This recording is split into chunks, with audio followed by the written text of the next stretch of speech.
خب بریم سراغ این قسمت و ببینیم که اد کردن یا ایجاد کردن پروژه یا تسک یا نامه. حالا فعلا پروژه رو کار نمی‌کنیم، اد تسک رو داریم با هم انجام میدیم. وقتی روی ایجاد نامه می‌زنیم به این قسمت یا به این صفحه میره و ما باید این رو ایجاد کنیم. من توی فایل ها گشتم و تو بخش صفحاتمون، ویزاردمون و عمودی از این قسمت می‌خوام استفاده کنم. اگه دیفلکس رو پیدا کنیم این قسمت رو، یا حالا اینم خوبه، بهتر از این استفاده کنیم.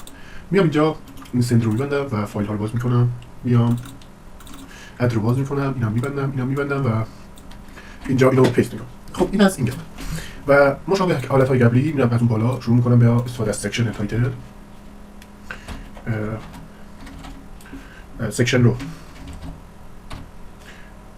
تایتل رو می‌نویسم و حالا اینجا یا اون بالا میتونیم بنویسیم ایجاد تسک. خب بعد حالت این قسمت رو می‌نویسم افزودن تسکمون و مشابه حالت‌های قبلی یو ال به پایین رو حذف می‌کنم که اطلاعاتی که جلوش داریم فعلا نباشه. خب بعد رپر منوها رو برمی‌دارم.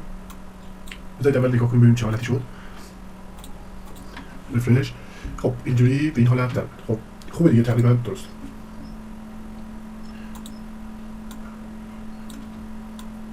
این حالت حذف میکنم، میام یه رفرش میکنم، انتظار دارم اینا برن و الان میبینید که تقریبا درسته. ما به 3 تا و حالا یه دونه دیگه تو ویرایش 4 تا از اینا نیاز پیدا خواهیم کرد و فعلا با اینا ادامه میدیم تا وقتی که حالا 4 تا اومد. حالا یه دونه تعریف تسک داریم، نامه یا وظیفه اولی میشه و حالا ادامه بدیم ببینیم چیا میخوایم اضافه کنیم. خب شماره 1 بود، پس میشه تعریف تسک. اینجا می‌نویسم نامه یا وظیفه. خب میام پایین‌تر به شماره 2 میرسم. شماره 2 رو می‌نویسم مثلا فایل ها. اینجا می‌نویسم فایل های مورد نیاز فرض کنید. خب تو حالت سوم می‌نویسم یه حالتی دیگه اضافه کنیم به نام گیرندگان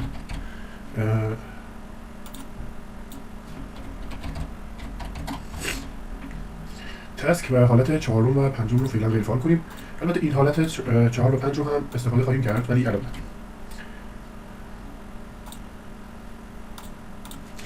به این صورت کامنتش میکنم، جمعش میکنم که کوچیک‌تر نظر بدید. خب بریم پایین‌تر. اول بیایم اینو یه رفرش بکنیم ببینیم چه اتفاقی افتاد.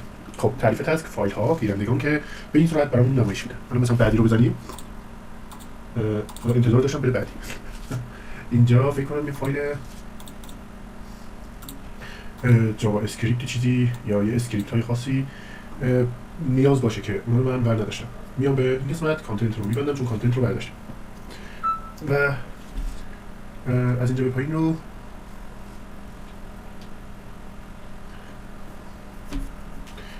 با هم چک کنیم.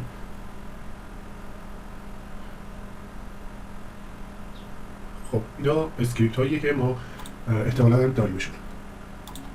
برای اینکه اسکریپت ها رو ببینیم اصلا اینجا داشبورد جاوا اسکریپت رو باز میکنم. من یه دونه پلاگین دارم، یه دونه اسکریپت دارم، یه دونه ویجت دارم، یه دونه چت دارم.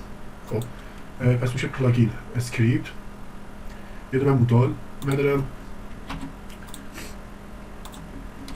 اینم اینجا اضافه میکنم فعلا.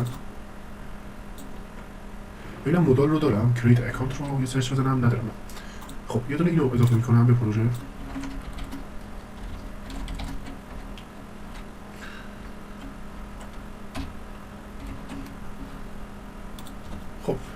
مورد بعد ویجت دارم، چت دارم، کریت اپ دارم، آپگرید پلان دارم. چت، کریت اپ، آپگرید پلان. خب فعلا بذارید ببینم درست کار کرد یا خیر. وقتی ادامه رو میزنید الان دیگه درست کار کرد. خب پس کارمون حل شد. این از اینجا کار و میتونستیم رو اضافه کنیم. بریم سراغ ادامه بحثمون. ما توی ابتدای بخش یا همون پلن کانتنتمون توی فرم، یعنی این قسمت استپ 1، استپ 2، استپ 3، 4 و 5 رو بازم کامنت می‌کنیم تا جامون رو زیاد نگیره. و اینم که عملیات کجا میشه؟ فعلا رو کامنت میکنم من و همینطور این رو و ادامه میدم. استپ 1 من میخوام یه چیزی باشه مثل اطلاعات اولیه‌ای که داریم. ما اینجا گذاشتیم انتخاب اکانتمون رو. خب من انتخاب اکانت به درد من نمیخوره که من میخوام مثلا نامه یا وظیفه یا هر چیزی که دارم رو تعریف کنم و اون رو بتونم ارسال کنم به همکارایی که دارم. تعریف نامه یا وظیفه. خب این از اول حالتش. اینو یکم مرتب کنم، اینو هم ببندم که کدام رو بتونیم کامل‌تر ببینیم. خب من یک دیاری دارم، اینو نیاز ندارم. از این یک کپی می‌زنم اینجا پیست می‌کنم. خب تو این قسمت ما اطلاعات انتخابی صورت حسابمون رو داریم، یعنی این قسمت. خب اگه این رو رفرش کنم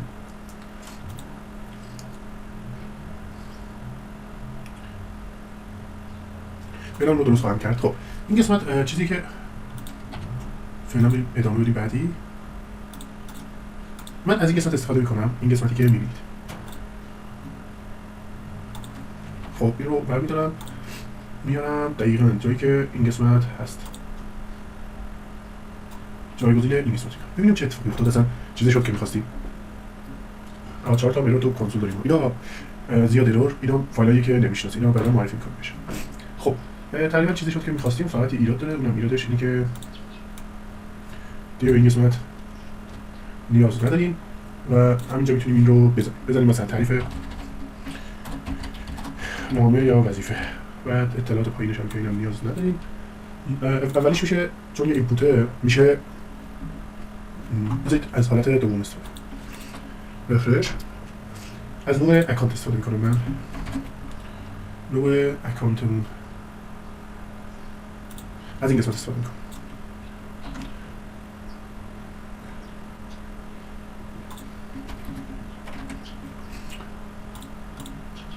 اینو می‌نویسم نوع ورودی نامه، ورودی تسک. خب نوع ورودی تسکمون به این صورته که یا نامه‌هایی داریم که دو صورت می‌نویسیم، یا نامه است یا وظیفه است.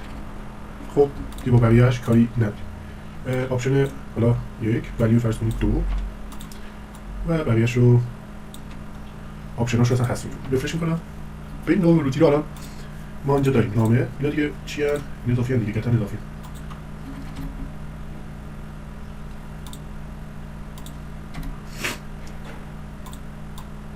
خب چون دوباره کپی شد هر سری از این کدها دوباره آورد دادم. نوع ورودی تسک، نامه وظیفه.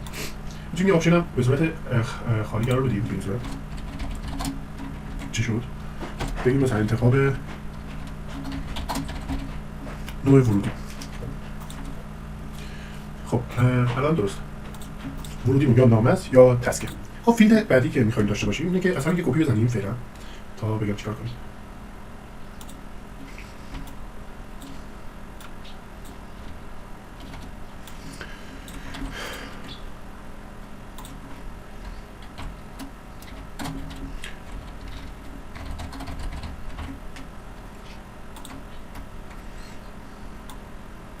اینجا میام گیرنده اصلی نامه رو مشخص کنم. گیرنده خواهیم داشت، یه سری مثلا گیرنده‌های دیگه هم خواهیم داشت. ببین یه نامه هست، من به عنوان فرض کنید مدیر عامل یه سایتی دارم فعالیت می‌کنم. یه نامه می‌خوام بنویسم یا یه وظیفه برای یکی از کارمندا. این وظیفه رو دارم ارسال می‌کنم. دوست دارم مدیر بخش فنی هم در جریان باشه، اونم انتخاب می‌کنم. گیرنده اصلی رو که انتخاب کردیم مثلا فلانی، مدیر فنی هم انتخاب می‌کنیم. مدیر مثلا معاون سایت هم معاون اداره هم انتخاب می‌کنیم. و 3-4 نفری که می‌خوایم در جریان باشن که این آقا مثلا داره فلان کار انجام میده، شما در جریان باشه. اینم موردیه که خیلی مهمه به نظرم، گیرنده اصلی. خب اینجا ببخشید من صدا یکم گرفته. اینجا مثلا میتونیم بگیم مثلا تولید کننده مدیر فنی. خب فرض کنید رامی منتشر مدیر عامل. اینا رو خودمون نمی‌نویسیم، اینا رو از فیلدی که ایجاد کردیم، یعنی از دسترسی‌هایی که دادیم بهشون خودکار میاد اینجا میشینن. فعلا من به این صورت دارم می‌نویسم که کارمون را بیفته.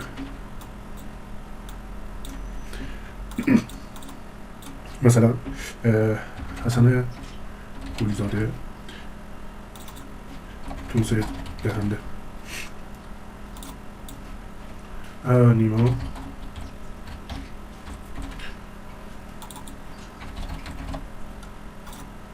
حالا یه همچین اسامی که از خودم همه رو در آوردم که یه چیزی باشه مثلا این. خب الان اگه بخوایم مثلا نامه رو به اینا ارسال کنیم باید به این حالت بشه که داریم می‌بینیم. مثلا کنید من یه رفرش کنم گیرنده اصلی نامه رو بعد اینجوری انتخاب کنیم که داریم می‌بینیم. حالا یا باید از بین اینا یکی انتخاب کنیم یا اینکه حالا به این صورت باشه. خب بریم به پروژه. توی اینپوت ببینم سلکت اینجا اگه ورودی سلکتور رو قرار دادیم ولی سلکتور کار نکرده این کار.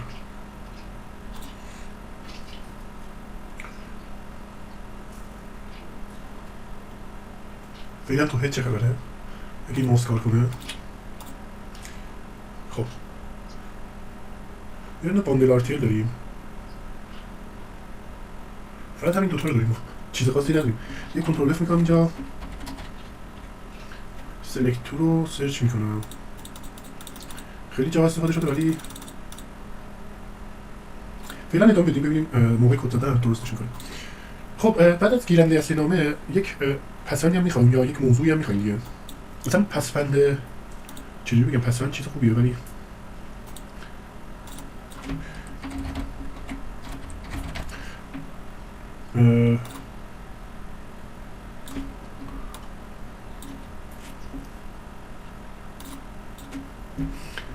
خب بذار ببینم می‌نویسم موضوع.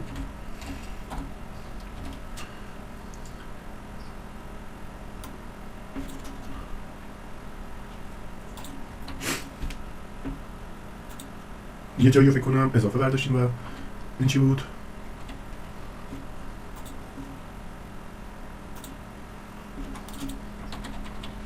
بذارید ببینیم کجا رو برداشتیم. آها اینجا. خب این درسته دیگه. یه دونه اون قسمت اضافه برداشته بودیم.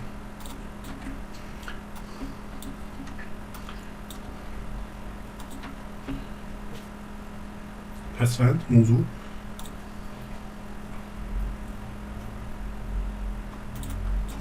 این میشه متنی که میخوایم بنویسیم. مثلا اینجا هم حالا اینا رو تغییر خواهیم داد. یکم بهم اجازه بدید و حالا زمان بدید و اینا رو درست خواهم کرد.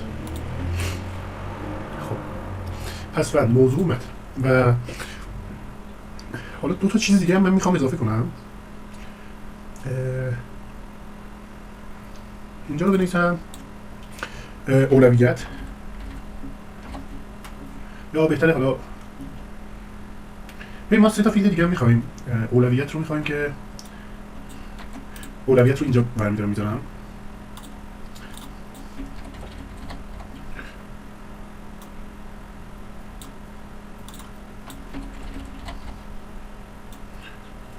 عادی باشه، فوری باشه، آنی باشه، حالا هر چیزی که دوست دارید.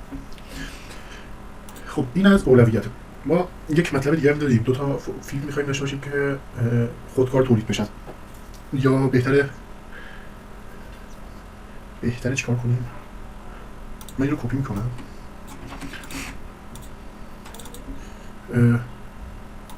خب میتونیم مثلا فیلد رو هم تاریخ. من پیشنهاد میکنم فیلد تاریخ رو برای این اساس بذاریم که حالا تو لاراول مثلا میتونیم بدیم کربن نام و فعلا بذاریم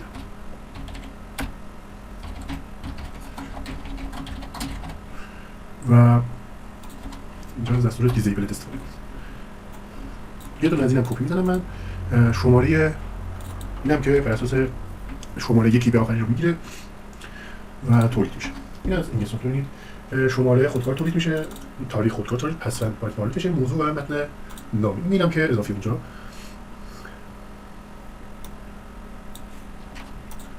اینم 4 تا میکنم. اولویتم که درسته. بردیمش بالا دیگه. خب اگه موس خوب کار کنه خیلی خوب. این از بخش اول. الان ادامه بزنیم میره به قسمت دوم. خب این خوبه. فقط اینکه اینجا